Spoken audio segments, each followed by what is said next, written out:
Antenas funkcija ir sakopot no ētera pietiekamā daudzumā kvalitatīvu TV signālu, lai uztvērējs, šajā gadījumā digitālās televīzijas dekoders, spētu nodrošināt kvalitatīvu attēlu un skaņu.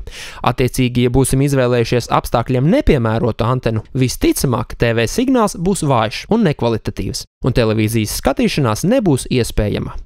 Virszemes televīzijas antenu veidi ir daudz un dažādi, tādēļ vispirms jātiek skaidrībā, kas ir nepieciešams tieši mums. Pirmais aspekts, kas to nosaka, ir antenas uztveramo frekvenču diapazons – decimetru vai metru. Lai skatītos virszemes digitālo televīziju, ir nepieciešama decimetru apraides antena, kuras uztveramo frekvenču diapazons ir no 470 līdz 862 MHz. Savukārt metru apraides antenas, kas ir izplatītākās vecā parauga antenas, šoreiz nederēs, jo spēj uztvert tikai TV signālu, kas bija paredzēts analogās televīzijas apraides frekvenču joslai no 48,5 līdz 100 MHz. Tiesa, ne visas vecā parauga antenas ir nederīgas. Daļai no mums jau var būt 90. gados iegādātas decimetru antenas līdz ar pirmajiem analogās televīzijas kanāliem, ko pārraidīja decimetru apraidē. Bet šīs ir vecā decimetru apraides standarta antenas, kuru uztveramo frekvenču diapazons ir šaurāks – no 474 līdz 794 MHz. Ar šādu antenu daļa kanālu paliek ārpus uztveramības zonas. Nākamais veids, kā iedalīt antenas, ir pēc to novietojuma vietas – āra antena vai iekštelpu. Iekštelpu antenas ir salīdzinoši nelielas un kompaktas, lai būtu ērti novietojamas telpā.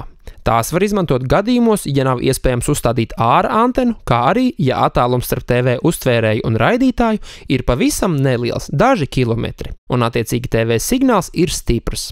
Savukārt āra antenas ieteicams vai pat obligāti jālieto vietās, kur televīzijas signāls stiprums ir vidējs un vājš. Vietās, kur attālums no uztvērēja līdz TV raidītājam ir lielāks par apmēram 10 km. Trešais antenas iedalījuma faktors nosaka, vai antena ir pasīva vai aktīva, respektīvi vai antenā ir iebūvēta ierīce, kas TV signālu pastiprina vai nē. Signālu pastiprinošās aktīvās antenas ir nepieciešamas vietās, kur signāls ir vidējs vai vājš. Vairumā gadījumu tās ir iekštelpas pilsētu namos, reģioni ar kalnainu reljefu un no TV raidītāja attālinātas vietas. Savukārt pasīvās antenas ieteicams lietot, ja ir tieša redzamība ar televīzijas torni, vai tornis ir tikai pāris kilometru attālumā no uztvērēja un signāls ir stiprs. Jo pastiprinot jau tā stipru signālu, varam iegūt pretēju efektu. Bilde un skaņa var pazust, jo dekoders nespēja apstrādāt lielo datu plūsmu.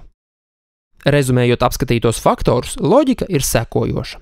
Jo lielāks attālums starp TV raidītāju un uztvērēju, jo vairāk apgrūtinājumu, ēkas, kalnains reljefs, meži, citi šķēršļi ir signāla ceļā, jo stiprāka antena ir nepieciešama. Šādos apstākļos ieteicamais variants būtu aktīvā āra antena. Savukārt nelielos attālumos var iztikt arī ar aktīvo vai pasīvo iekštelpu antenu, kā arī ar pasīvo āra antenu.